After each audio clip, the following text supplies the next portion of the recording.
is 7 News at 11.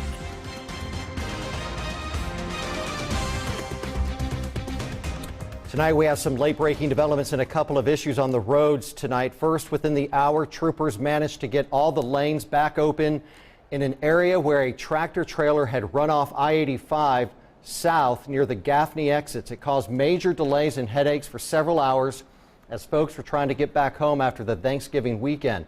Again, the scene is clear tonight out there near the 96-mile mark. The driver of the Big Rig was transported for some injuries. And we just learned more about a crash on Moore Duncan Highway near R.D. Anderson Vocational School in Spartanburg County. The Highway Patrol says a motorcycle driver ran off the road, struck a sign, and was thrown from the motorcycle around 7:30. The driver died and was not wearing a helmet. The coroner has not released the person's name. The scene is clear tonight. And now to the situation at the southern border, where Customs and Border Patrol in San Diego says that lanes at the San Isidro port of entry are open again tonight. This after Customs agents briefly closed the border crossing between Tijuana and San Diego. Mexican police broke up a protest with Central American migrants in Tijuana with tear gas, sending demonstrators scattering toward the border, where U.S. officers met them with more tear gas. The migrants were marching toward the border to pressure the U.S. to hear their asylum claims. Meanwhile, Congress has less than 2 weeks to cut a deal with the White House to avert a government shutdown, with immigration as a major obstacle. We get more now from Meg Oliver. As the long holiday weekend came to a close Sunday, President Trump was focused on immigration. Mr. Trump tweeted, "Would be very smart if Mexico would stop the caravans long before they get to our southern border, or if originating countries would not let them form. It is a way they get certain people out of their country and dump in U.S. No longer." On Sunday, a group of migrants tried to breach a border crossing near Tijuana. U.S. Customs and Border Protection agents, backed up by police officers, braced for a confrontation. But Mexican police appeared to stop the group before any made it on to U.S. soil.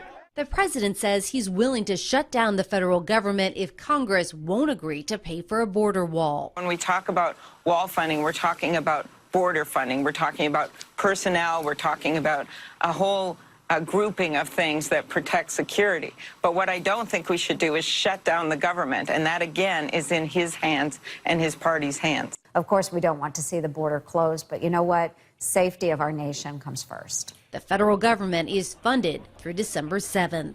Meg Oliver, CBS News, New York. Of course, we'll keep you updated on this story online at WSPA.com and on the 7 News app. Spartanburg police need your help tonight finding an armed robbery suspect. Police have surveillance photos from inside the Kangaroo gas station on W.O. Ezell Boulevard. They say just before 7 Saturday morning, a man wearing a hood and a blue bandana waved a gun, then took cash from the register and also stole from another customer, along with an employee's cell phone and some cigarettes. They believe the suspect is in his 20s and at least 6 feet tall. If you have any information, call Spartanburg Police. A Spartanburg man was killed in a crash early this morning. Only one car was involved just after 1:30 in the morning on North Pine Street at Isom Street. The coroner's office says 31-year-old Jonathan Craddock died at the scene.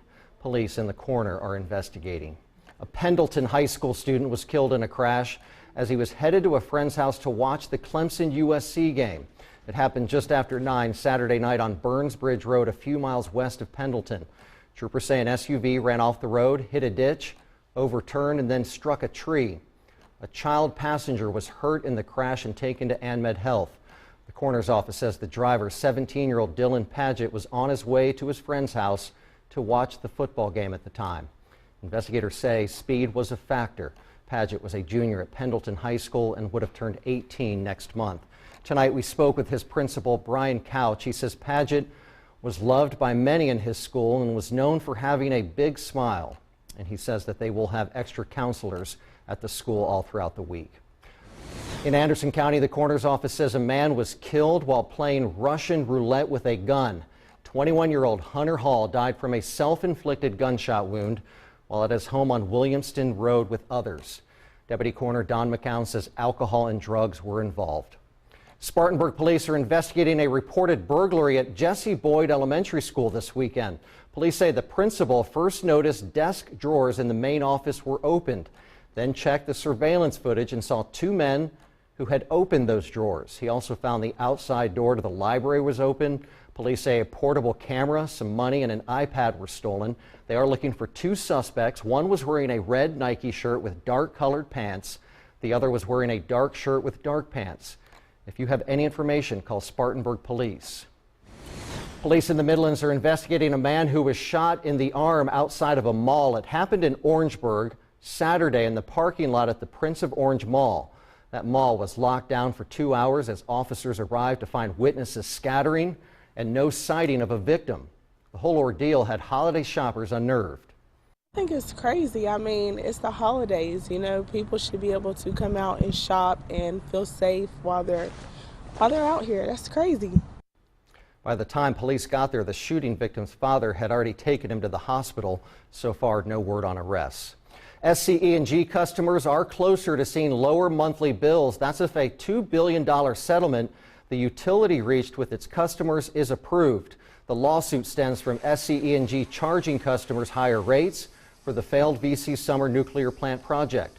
The agreement would give customers the $115 million golden parachutes that had been set aside for soon-to-be ousted executives. The settlement announced Saturday night is not a done deal quite yet.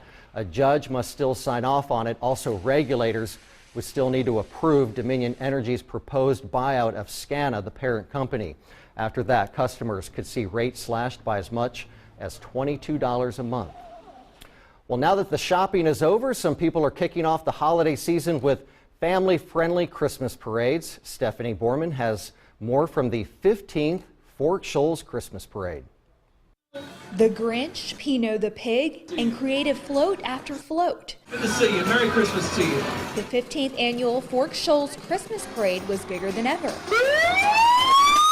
This is our largest crowd. This is our largest. We've got 57 to 60 units. Last year we had 28. Organizers tell 7 News the family-friendly event was first started by the fire chief, and after he passed, his wife took it over. But eventually she passed the reins on and a group was formed to keep the tradition going. For the last 15 years, it's been held on the Sunday after Thanksgiving. It's just one of those things that just brings the community together, and I feel like it's if we don't do it, that things will fade away. For many Fork Shoals families, it's become tradition to come. Chris Moore says they've been coming since his kids were in elementary school, and now his oldest are in high school. And it's just a great thing for the community to do. But the Moores came out to do more than just watch the parade and collect candy. They came to support their family members in it.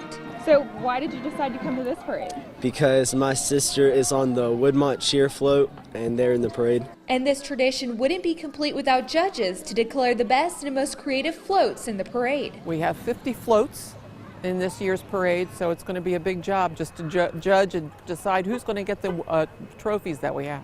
In Fork Shoals, Stephanie Borman, 7 News. The parade ended with, of course, Santa Claus coming to town for a meet and greet with the kids at the new Cedar Falls Park. Well, Small Business Saturday rolled into Sunday. Upstate Roller Derby hosted a Winter on Wheels holiday shopping event. Folks checked out local vendors at Skate Palace on South Pine in Spartanburg this afternoon. Upstate and Western North Carolina businesses and artisans sold homemade crafts. The event was organized in the spirit of small businesses. Locals supporting locals is what I heard this morning, and I actually really liked that as a way of, like, we're a small business, we just want to help promote and support other small businesses. So children were encouraged to bring those Christmas lists to show to Santa. They could even have their picture made with the big man himself.